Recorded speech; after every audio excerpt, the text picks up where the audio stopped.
Hare Krishna devotees, Dandavat Pranams.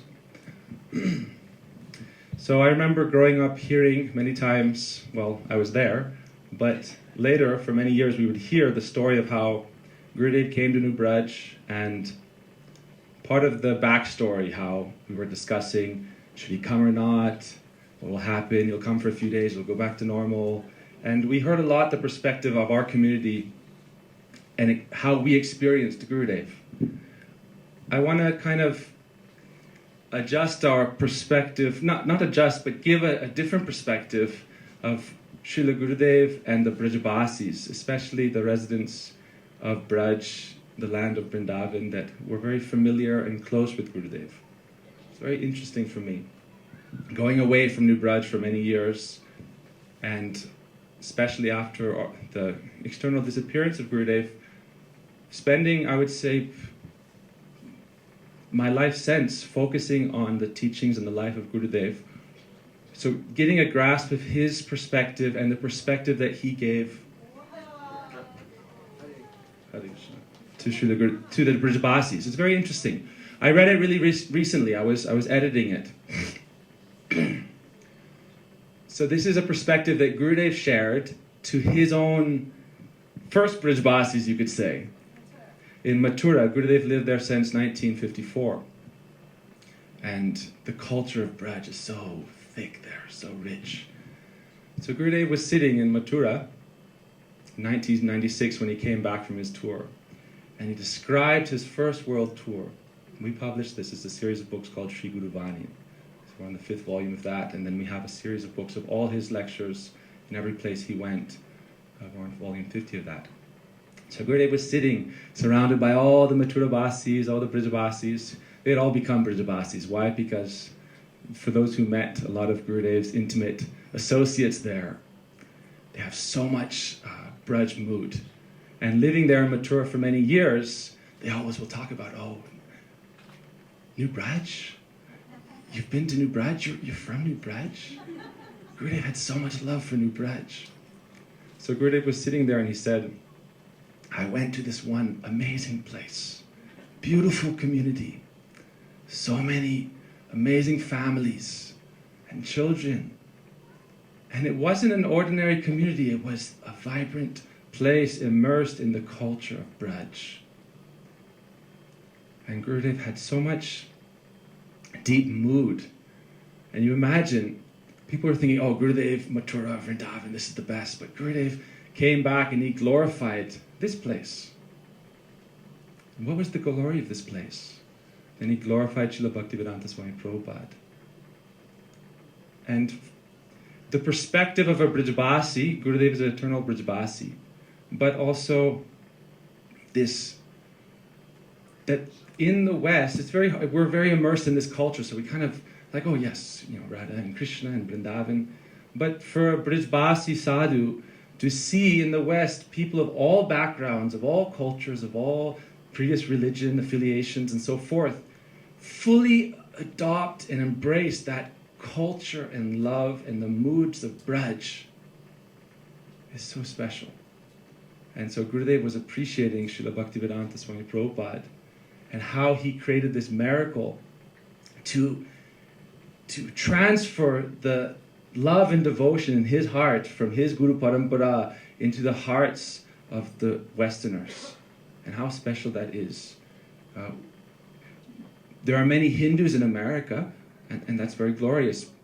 But to find Westerners fully embracing this Braja Bhakti culture, which is a very specific mood, a very transcendental mood, is very special. So it's a very, I would say, coming back here, the feeling I had was that there's a very special kind of flower, or flowers that are blooming here in New Braj.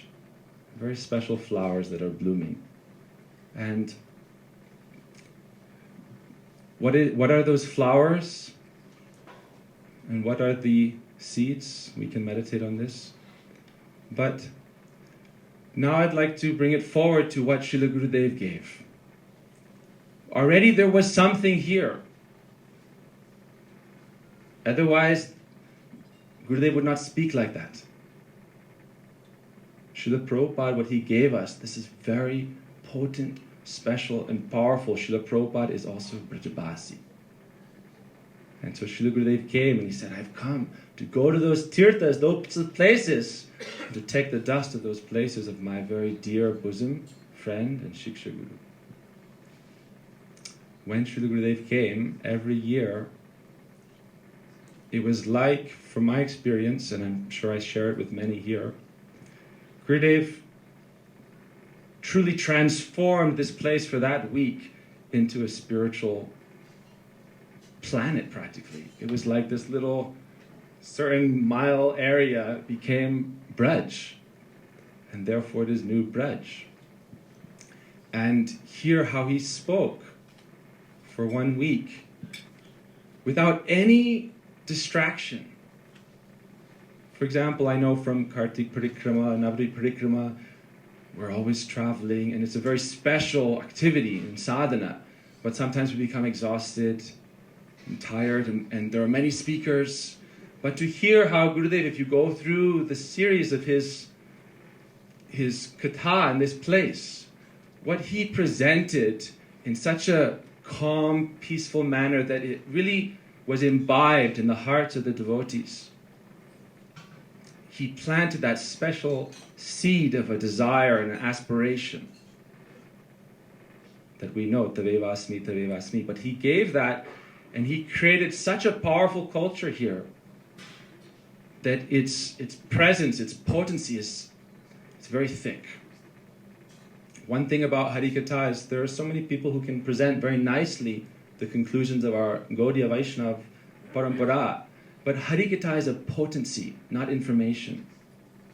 And what the potency that Srila Gurudev planted here, year after year after year after year, that has such a power that throughout the generations, this special species of flowers, which is those who have that aspiration to serve Srimati Radhika exclusively, like in the moods of Raghunath Das Goswami, Sakyayate mama namostu namostu nityam. I offer pranam to all other moods, all other aspirations, but Dasyayate mama rasostu rasostu satyam, that exclusive mood, that I will become the maidservant of Srimati Radhika, Gurudev planted that with his potency as that personality every year. What is the potency in this land, in these trees? What to speak of in the devotees? So that's why I would like to offer here is this idea of the perspective of Brajbasis, that this place has now become a tirtha. I was thinking about it just now, what to speak. And I was thinking, in India we have Naimisharanya, sacred place where this transcendental Harikatha was spoken. Here in New Braj, this is like our Naimisharanya in the West. And I was on the drive up with the devotees discussing, how many places are there in the West where Srila Gurudev gave Harikatha every year, and you can go, there's Gurudev's room, and you can sit and do Gayatri in Gurudev's Bhajan Kutir. Here Gurudev spoke. This house is where, every year he did Anukut. There Pran Kishore Prabhu's house every day. Every year he would go and visit there. These places of Gurudev's Leela Stalis, his pastimes, they are here. And there are many places. Gurudev had so many followers, generally they would rent a place for Gurudev's festivals. Furama Hotel. So we can go to San Francisco to the Furama Hotel and offer pranam, but that place is not ekantik, one-pointed. New Braj is ekantik bhumi. This land is sanctified by the dust of the lotus feet of Srila Gurudev. Srila Gurudev said, I have come to the West to take the dust of those places that Srila Prabhupada preached. This place is special because it is sacred, preserved, where the dust of Srila Gurudev is present. And the dust in the hearts of all his disciples, which is that aspiration. Devotees from all over the world, now being in New York, they come and they say, I want to go to Tompkins Square Park. Srila Prabhupada sat there and did Harikirtan and created a spiritual revolution. So in the future, people will say, and they are saying now, I will go to New Braj. I will take shelter of that place where the dust of Srila Gurudev is present. So in conclusion, I have one offering. How can we carry on in Gurudev's physical unmanifestation. We should think he is manifest really in his murti, in his granta, in his vani, in his teachings, in his devotees. But what is most important manifestation? The murti may be there but without devotees. The books may be there but without devotees. It is a message without anyone receiving it. So, one thing is, people are asking me, okay, how do I increase my faith? How do I carry on in bhakti, developing these moods? One thing the Vaishnavas told very nicely last Kartik, when some visitors from another organization were coming to the Dham, and they were asking about things like initiations, and there's so many controversies, and this and that, and in the world there are so many things. Vaishnav said, very sweetly, poignantly, briefly, that faith is initiation. That's something to meditate on. Diksha is the school. How do you enter the school without faith? So what Gurudev planted, those seeds of faith that are blossoming. What is the seed of faith? To speak about faith is Shraddha. What is the full manifestation of faith? Prem. That aspiration we have, the full manifestation of that is Prem. So our mantra here in New Braj is to serve and preserve. So how can we serve and preserve New Braj to the best means, the best way possible? That is by cultivating the seeds of our faith and sharing the seeds of that faith. So faith is a very mystical thing. I notice that because it's my service now to kind of be out there interacting with people who don't share my faith. And I'll tell you, faith is a very mystical thing. And how does it spread? That's also magical. Faith is magic. And faith isn't acceptance of an ideology.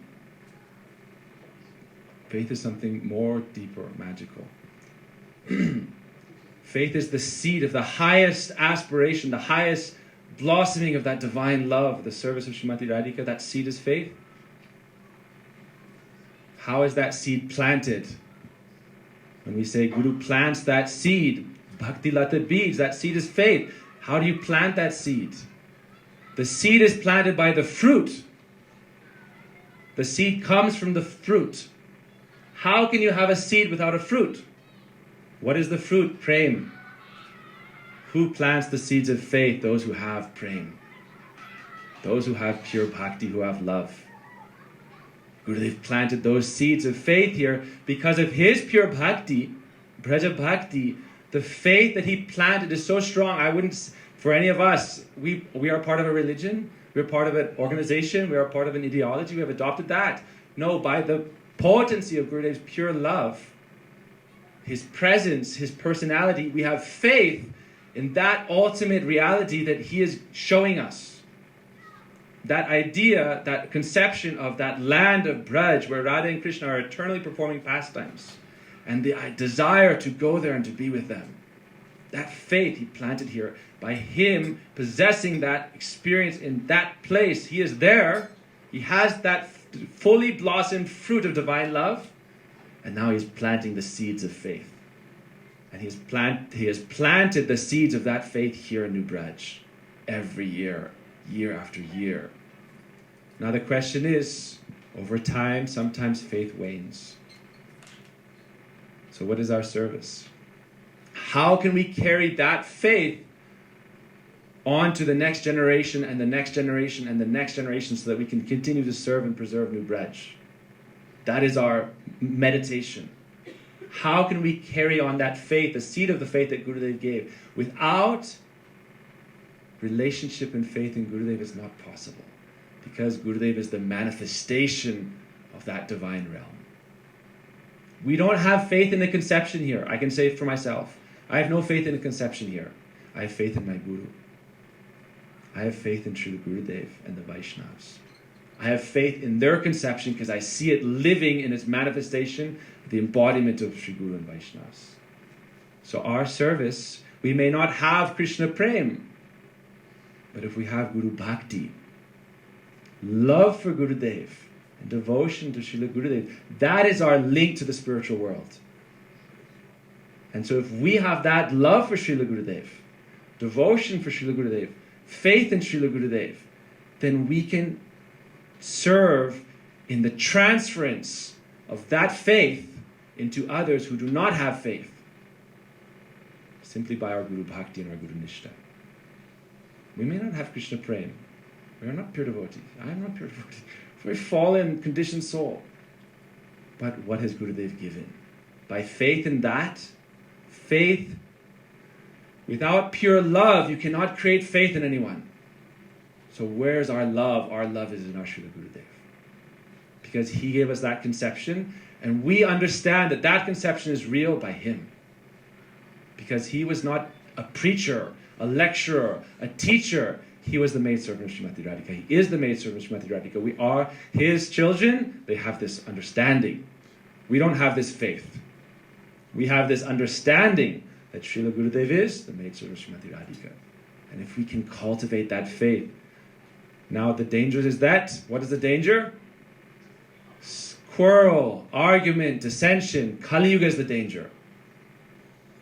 So to serve and preserve New Braj, this is Naimisharanya. It is transcendental to time.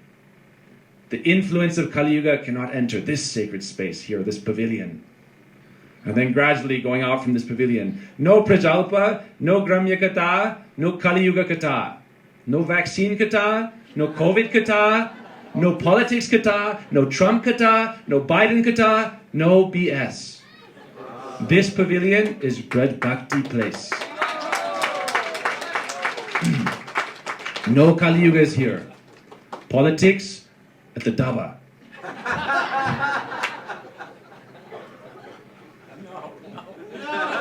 Yes.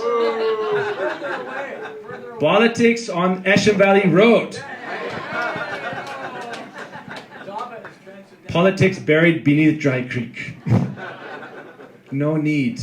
There's plenty of time and room and space. But in our spiritual family, we should not allow dissension to erode our faith in Srila Gurudev, this and that and this and that. We have faith in one thing only.